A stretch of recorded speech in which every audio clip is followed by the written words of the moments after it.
When the Guru showers his mercy. Bani. The chant of Rama Rama remains on everyone's lips, but Rama cannot be won by outer recitation. If, by the Guru's grace, the Lord makes his abode in your heart, then you will gain the fruit of all devotion. This is the Bani of Sri Guru Amar Das Ji, the third Guru of the Sikhs. He says that if we are only reciting the Simran outwardly with the tongue, we will not be able to remove the falsehood and deceit from our heart. As long as the dirt of the worldly pleasures fills our within, our hearts cannot become purified. And until our within is cleansed of all impurity, our heart will not merge into the conscious power that dwells within us. We try to remove the dirt from our within by repeating the Simran outwardly, but the aim of remembrance is to purify the heart, and that cleansing can only take place when we become fully absorbed in the true Nam Simran within. Since time immemorial, for millions of yugas and millions of births, our mind has kept the company of gross inert matter. It has been wrapped up in the material things of this illusory world, and, as a result, the mind has become gross and inert itself. Now, in order to drive that remembrance of the material world from our hearts, we need the true inner remembrance of Nam. Mind has this intrinsic quality that when it becomes absorbed in the remembrance of one thing, the remembrance of other things is driven out. All other thoughts go away. Now we are involved in the Simran of the world and worldly pleasures that drag us away from the remembrance of the Almighty Lord and the Simran of Nam. Therefore, our hearts are filled to overflowing with the gross material things. Day and night we are buffeted about by the unsteady mind. This ongoing Simran of the gross outer world has made us even more unconscious, and to remove all this grossness, we have to come in contact with truth and higher consciousness through the Simran of Nam. When we go into the shelter of the Satguru, he showers grace on us. He explains to us the method of meditation on Sat Nam. He tells us how to keep our minds anchored in the Lord's true Simran. But if, after receiving this gift from the Satguru, we abandon the method he has conveyed to us, and we spend our lifetimes engaged in the outer repetition, then we will earn no profit. Until the true Simran of Nam manifests in our heart, we cannot achieve our goal. Therefore, Guru Amar Das Ji tells us that everyone chants Rama Rama, but the Lord is not attained through empty repetition. We may go on, repeating Rama Rama with our tongues, but we cannot win the Lord just through chanting. It is rightly said, that which lies beyond utterance is Rama. The Shabad, or Nad, or Akashbani, is reverberating within you, and until your mind merges into that power, you will gain nothing from outwardly repeating Rama Rama. The grace of the Guru, the prasad of the Guru, showers down within. The meaning of prasad is grace. People eat some puffed rice or sweets outwardly, and then say they have taken prasad. Similarly, people talk about charan amrit, the nectar of the feet. They bring some water, wash an idol, collect that water, and then call it charan amrit. But you get no benefit from such charan amrit, just as you receive no grace from eating some outer sweets.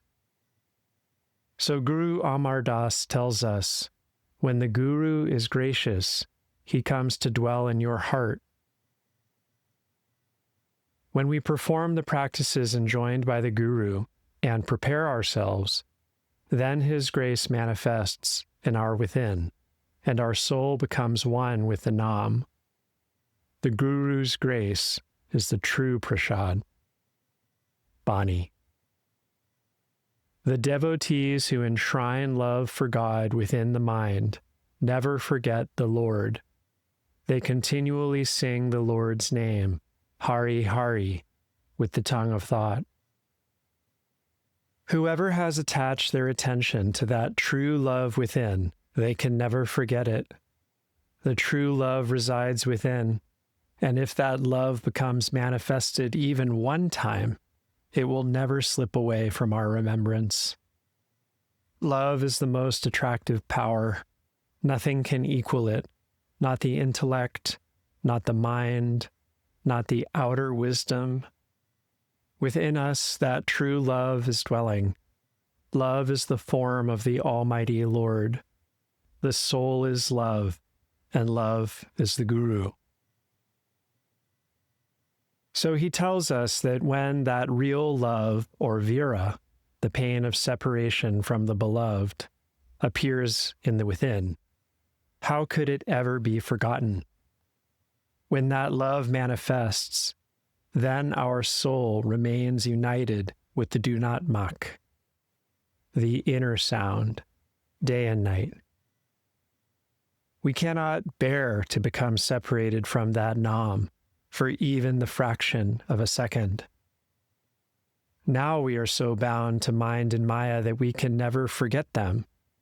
But when the vira awakens within us, then in our heart we can remember only the Nam. No other thought strikes there. This is the meaning of vira. Bani. Those so-called saints whose hearts are full of hypocrisy, those who only act and pose, their desires are never satisfied, and they depart from this world repenting. Purity of heart is spirituality. Spirituality is the touchstone that tests the quality of the heart. Those whose hearts are full of hypocrisy and falsehood, even if they adopt the outer garb of the sadhu and saint, even if they read the holy text and explain spirituality to others, still, the deception and dissembling in their hearts cannot be removed. Desire fills their hearts and gains mastery over them. If they get 100, they want 1,000. If they get 1,000, then they want 100,000. If they get 100,000, then they want 1,000,000. No matter how much worldly wealth they accumulate, still they have no peace in their hearts. And at the end time, burning in the fire of unfulfilled desires, they depart from this world and fall again into the revolving wheel of 84. Bani. Even if we bathe at countless places of pilgrimage, still the ego doesn't leave us. The ones who remain trapped in duality will be punished by Dharam Rai, the Lord of Judgment. Further, he tells us that even if we go on pilgrimage to the outer holy places and take sacred baths in countless rivers and pools, still the heart cannot be purified through these external ablutions. We may cleanse the body, but the heart is not cleansed, no matter how much we bathe in the holy waters. The falsehood heaped up in our hearts remains the same as before, and without purity of heart, real bhakti is not possible. As long as we are under the control of the ego, we remain ensnared in duality. Our heart is filled with duality. Duality means that we are thinking one thing within, but showing something different outwardly.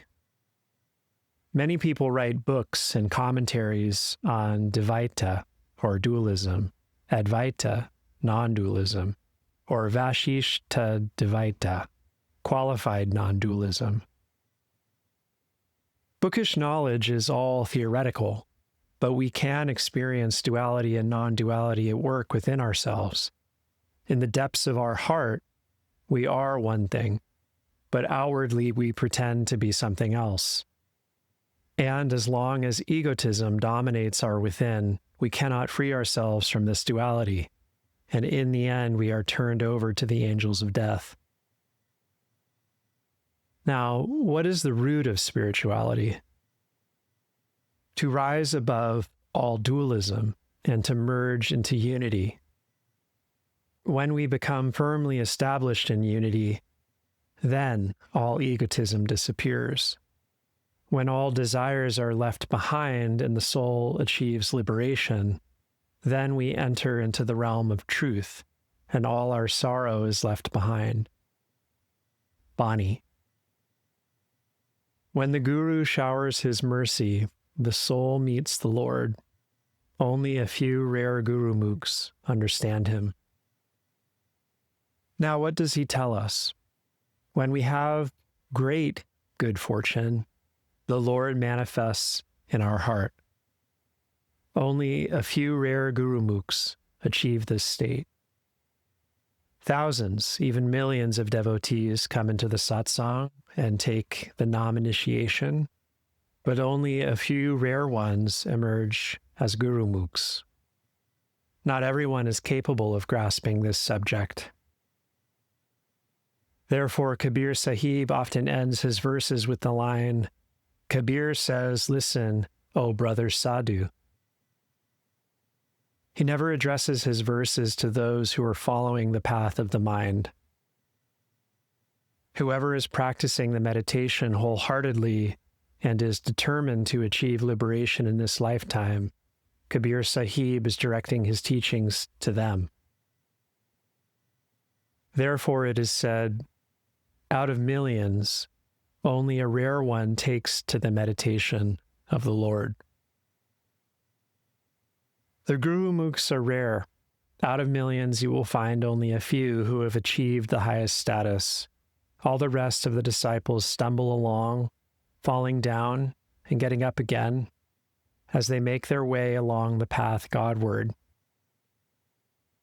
Bani. O Nanak, whoever conquers the ego within stands face to face with the Lord. When we start on the path of spirituality, a veil of ego separates the soul from the Almighty Lord. Only when we become free of the ego and remove that veil from our within can we truly unite our soul with the Nam and become the form of oneness. Whoever conquers the ego is a real devotee. This is the meaning of spirituality. Bani. Wisdom does not dawn in Kashi, nor can you wash away your sins there. It is only by meeting the true Guru that wisdom is awakened. Then you attain true enlightenment. In India, Kashi is considered the most important place of pilgrimage. Nowadays, Kashi is called Varanasi, and many people travel there. If some wealthy person dies in Uttar Pradesh, even if they lived 30 or 40 miles away, their corpse is carried to Kashi to be cremated at the Harish Chandra Ghat. It is still believed that if someone dies or is cremated in Kashi, then their soul achieves liberation and ascends to Kailash, Lord Shiva's heaven, or Vaikunth, Lord Vishnu's paradise. But if the person was not able to do any spiritual practice during their lifetime, what can be achieved by cremating a dead body in Kashi? Nothing at all. Therefore, he says, wisdom does not dawn in Kashi, nor can you wash away your sins there. Spirituality will not awaken within us just because we visit Kashi. A trip to Kashi will not free us of our sin and shortcoming. What can we hope to achieve by traveling there when our minds will accompany us on the journey? There is a well-known saying, widows, bullocks, stairs, and sannyasis. If you can survive all these, then you can stay in Kashi. The widows from wealthy and important families come to live in Kashi in order to pass their remaining years in a sacred place. The bullocks in Kashi have free run of the streets because they are considered to be the form of Nandi, the bull of Shiva. And in Kashi, the streets are so narrow that if one bullock is coming from one direction and another is approaching from the opposite direction, then you could be in grave danger if you get caught in the middle. The steps leading down to the bathing ghats on the Ganges are very steep and narrow. If your foot slips, you can end up taking a nasty fall in the river.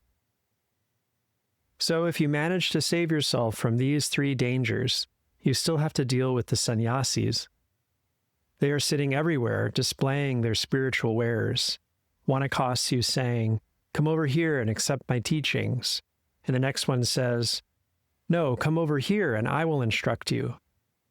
If you come to Kashi and escape from these 4 pitfalls, the widows, the bullocks, the stairs, and the sannyasis, then it is safe for you to stay there. Otherwise, one or the other of them will surround you and take you captive. Therefore, he says, when you meet with the perfect Satguru, he will teach you about the path to the Lord. If you do the meditation according to his instructions, then you can achieve that high status. In this way alone can the jiva attain emancipation from this world. There is no other method. Bani. Listen to the story of the Lord and enshrine his Shabad within your mind. What does it mean to listen to the story of the Lord?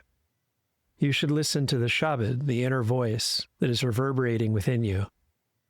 The Lord's story is not told outwardly. That story is unfolding of itself in your within. Listen to it all the hours of the day and night. Bani. If your mind remains stable and steady, then illusion will depart from your within. When your mind is purified, when it becomes stable, then the clouds of illusion disperse of themselves. The method is straightforward, but Guru Amar Das tells us, without good karmas coming from the past, you cannot grasp this subject, and your meeting with the Lord cannot take place. Bani. Enshrine the Lord's lotus feet within your heart, and your sins will be erased. If you hold the Satguru's lotus feet within your heart day and night, if your contemplation becomes fixed and unwavering, if you see only his feet and are blind to everything else, this can be called devotion to the Satguru. And until you perfect the devotion, your mind will keep running out into the world. Some thought or other, be it pure or impure, will capture your attention and drag you back out. But when you achieve this state of one-pointed concentration, at that very moment, your sins are destroyed. It is not a question of waiting a day or two, or of waiting 10, 20, or 30 years. When his grace descends, in that very moment, all the sins within your heart are burned away. Bani. When your soul overcomes the 5 elements, then you will dwell at the true place of pilgrimage. Our soul has become so identified with the 5 inert elements, Prithvi, Jal, Vayu, Agni, and Akash, that it has taken on the qualities of these elements and has forgotten its true nature. Prithvi, earth, is linked to the sense of smell. Jal, water, is linked to the sense of taste. Vayu, air, reflects the wavering quality of the mind and is connected with the sense of touch. Akash, ether, has the quality of the buddhi, or intellect, which is an aspect of the antakarana, or inner mind. Agni, or tejas, fire, has the quality of light. It is connected with the sense of sight. The soul has taken on the qualities of these 5 elements, and through them has become inextricably bound up with the indriyas, the organs of sense, and the aspects of the mercurial antakarana, the inner mind. The conscious soul has assumed the form of these inert qualities, But when the Satnam manifests within us, then the soul sheds the inert qualities of the 5 elements and, merging into the conscious power within, becomes the form of consciousness. There is no other method to achieve liberation. Bani. The mind of the manmukh is dull and cannot understand. Now what does he tell us? This mystery is understood only by the Guru Mukhs. It is a subject for meditators. The manmukhs do not know this secret. Becoming identified with 5 inert elements, becoming the form of those qualities, they have lost all consciousness of their true nature. Such unconscious souls are bound to gross inert matter. You may explain to them in satsang as much as you want, but they will not be able to comprehend the teachings.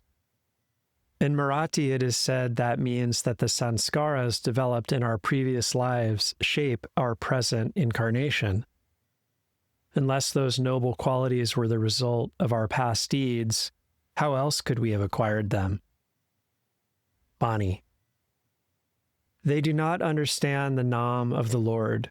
They depart repenting in the end. No matter how much you explain to the manmukhs, no understanding will take root in their hearts. The Nam of the Lord is incredibly subtle and fine. Only a few rare meditators can discern the secret of the Nam, the all-pervading inner sound. Our attention is dispersed in all the objects of the created world and has become engrossed in the outer forms. But the sound is the life force that permeates and enlivens all the forms. There is no place without the Nam. How does this sound manifest in the material elements? In the water, the sound is kar-bar, a swishing, bubbling. In the fire, the sound is dog-dog, a blazing, crackling. In the wind, the sound is bar-bar, murmuring.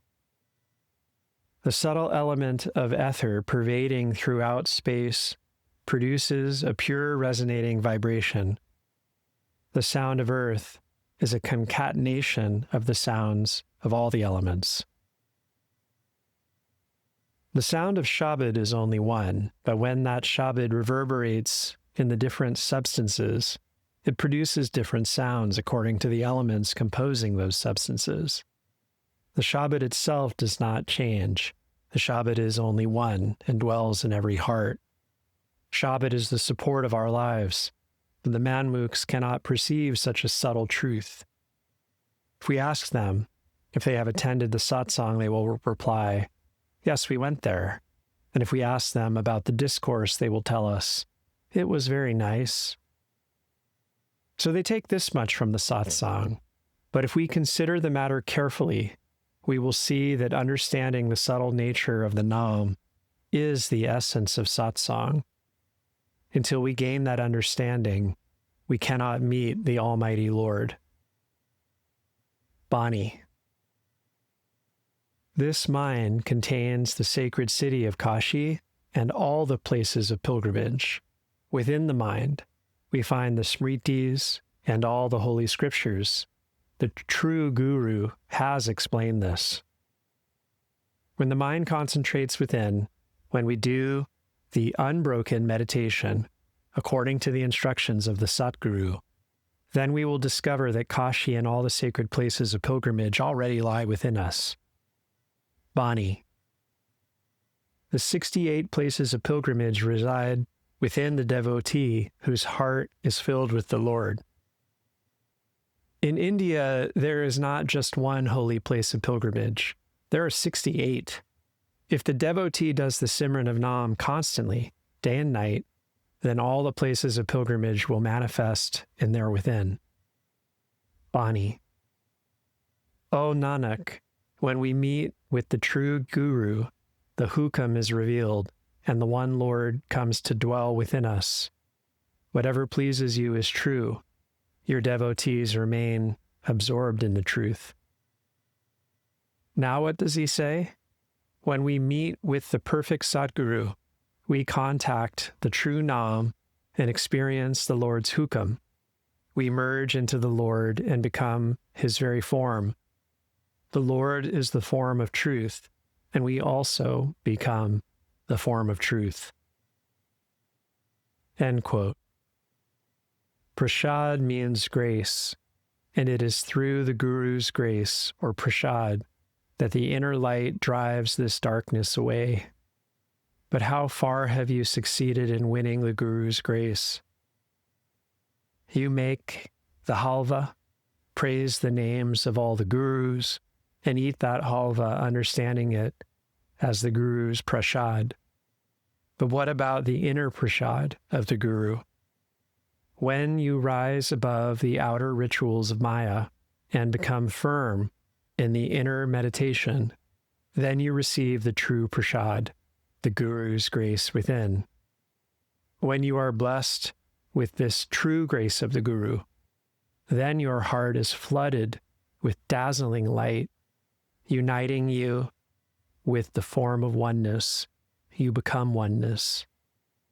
Then all the turmoil of the world vanishes into thin air. Baba Somanath.